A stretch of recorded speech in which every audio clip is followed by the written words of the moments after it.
A fractured relationship. Women and their mirrored selves. Art and the landscape of films are ripe with the depiction of women staring into mirrors. What happens between a woman and her mirror image? Is there a dialogue? An exchange of thoughts and energy, mobile energy in exchange for a stagnant one? Women spend a long time observing themselves in the looking glass. I always wonder whether they do it with a certain curiosity, to find or lie to themselves, to lash out at themselves, finding reasons for endless self-criticism, acknowledging their own presence in the world, or to be vulnerable, projecting their deepest desires and contemplations onto the cold and mute surface. The relationship between women and this object fascinates me. What happens if the light goes out? If a portrait of a woman is mirrored and stands in opposition to itself? Or if a woman is positioned in between two mirrors and is endlessly multiplied? She can see all of herself, but if she reaches out, she can only get as far as the first reflection, and it is not even her flesh, her skin, her warmth. No, it is glass, an impenetrable sphere, a spectacle of lights that can be shattered but never ceases to exist in her mind and imagination. Do we truly see who is looking back at us? Do we stare through ourselves, guided by a torturous voice that distorts our images into reality-deprived macrocosms of negativity? Do we brand our faces with the toxic words this alienating voice screams onto the glass? And do we see what the voice manifests, or do we see what is? What happens between our minds and the reflecting surface? Does the mirror image absorb our input and hands it back to us in a new form? What we do in front of mirrors is the truth about how we treat ourselves, what we think of ourselves, and how we feel about ourselves. Our mirror images know who we are, inside out. We project everything within us onto it. Tears, heartache, sorrow, desire, sex, attractiveness, self-love, self-destruction, perfectionism, lack of mercy, our inner selves and outer selves, our best selves and worst selves, fears, narcissism, the search for our inner child, all our surpassed, lingering identities, the future ones that might make us uncomfortable because we don't know them yet, but they are all in creation on the other side, waiting, lurking, the curious abyss that seeks its mountaintop. When we look into the mirror, we lose our intuitive clear-sightedness in a heartbeat and become a monster that is ready to slaughter. It is a dance of contrasts. Everything good carries its bad reflection and vice versa. Somehow we cannot make them harmonize. We reinforce their antagonism. One must vanish, be destroyed, punished, disappear. The more we try to eradicate something, the more visible it becomes in one way or another. The other we accentuate to such a degree that it almost seems like a burial of vulnerability, of imperfection, of truth, peace, freedom. This other we accept wholeheartedly, brought forth by materials and outer objects, the protective mask, the facial hide and seek, the humane made artificial. And there is nothing wrong with that per se, but oftentimes this action goes hand in hand with the repression of our nature.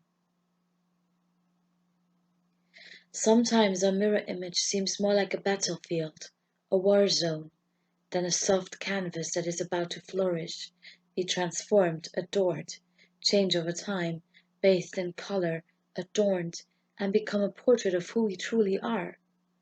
Our reflections should be the last place where we risk losing ourselves. This instrument of exposure and digression found its way into my novel within Paravent walls, and plays a monumental role in the protagonist Estefania's downfall. She is a woman that absorbs her mother's terror, double identities, objectification of her her eviscerating craft, and her inner turmoil turned outward and directed against her as a young girl. Faced with the overpowering projections of her mother, she is left with the blindness of her father, who is oblivious to the interrelational substances of women. Her father, without knowing it, fails her. As a young woman, she is painted by innumerable male artists, trying to shed her own skin, rather than discovering every centimeter of it, and leave no trace of her true self on canvas, escape her inner child in order to find the independent woman that leaves her past behind. But they remain blind to her true self, painting what they see in her, who they think she is, what she projects, controlled and unaware that she is lying to herself. She wants to be reborn in the imagination of the painters and the recreation of her through their brushstrokes. She wants to come to life through a different medium, untouchable, immortal, and free of human tragedies and sentimentalities. She wants to become an object, the craft of her parents. The artists fail her because they stick to their egocentric vision, to the surface of things, to who she thinks she is and wants to be. She lets herself be rid of life. She is certain that only a woman who has been hollowed out to the core, everything within her transported onto canvas, humane made inhumane, can be loved forever. And she commits to her artificialization and fictionalization by making herself as uncomfortable as possible. When Séverine enters her life, it seems as if he's trying to revive a woman who has declared herself dead, and an everlasting monument outside of her body and within the portraits of her. He falls in love with everything that she has discarded, that everybody else was blind to, that she deemed unlovable, everything that made her who she really is. And he fills her emptiness with his devotion, with his own life, with his true image of her that finds no resilient echo anymore, just a confirmation thereof, that it once was, that she is its merciless murderess. And she feels suffocated by his love for a girl in a woman's body that is incompatible with the persona she has forcefully constructed. Later in their marriage, Séverine will be the only one who paints Estefania's true inner state, the role she has lost herself in, the shattered shell that contains a vast violent nothingness, the woman she has become, one that deteriorates and escalates, one impossible to reassemble and embellish, an untainted mirror image. The three children will be the mirror images that she is confronted with every day, the ones that lived within her body, have seen it and felt it all, the ones that she cannot escape, the ones of human flesh, of vulnerability, in her hands. The reflections that do not bow to her will, self-metamorphosis, and self-portrayal.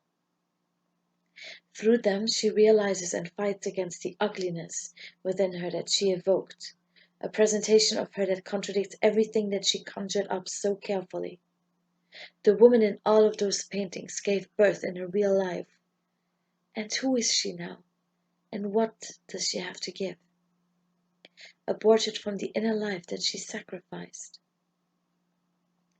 Years before Estefania's death, the threatening and traumatizing nothingness within her will be drawn out of her and captured in her brutally covered mirror image of one of the Paravent's 8 mirrors that her daughter Gabriela placed in their home, aware of its power and her mother's fears. This buried truth of herself will haunt her until the day of her death, as it hangs right above her bed, on the ceiling, and like her reflection, she cannot utter a single word anymore.